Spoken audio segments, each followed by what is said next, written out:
توضیح میدی واسه چی دستگیر شدی؟ اومدم اینجا دیگه فهمیدم برای بچه‌ای که 3 تا خانم و یه آقا آوردن رشت دادن، گفتن بچه خودمونه، اینم خالشه، اینم داییشه، اونم زن داییشه، که این بچه دزدیه. یعنی شما بچه ها رو از اونا گرفتی؟ بله. خرید یا گرفتی ازشون؟ گرفتم، بردم دادم به یکی از بچه ها، پولشو داد. چقدر داد؟ 97 تومن قرار بود بده، 95 تومن زد، 2 تومن گفت بعد برید. یعنی شما سر 2 تومن بچه خرید و فروش میکردی؟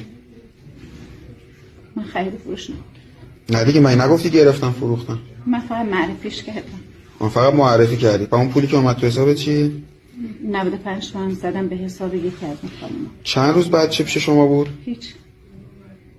از اون بر اومدن شبش، صبحش رفتیم بانک دیگه. اصلا بچه شما ندیدی؟ یعنی دیدم دیگه. بیقراری میکرد؟ چجوری بود؟ نه، به اون خانم میگفت مامان، اسمشو میبرد، اسم حتی همون شخص میبرد مامان، باش بازی میکرد. بعد بقیه هم دست الان کجا؟ نمیدونم که آره گرفتن دیگه.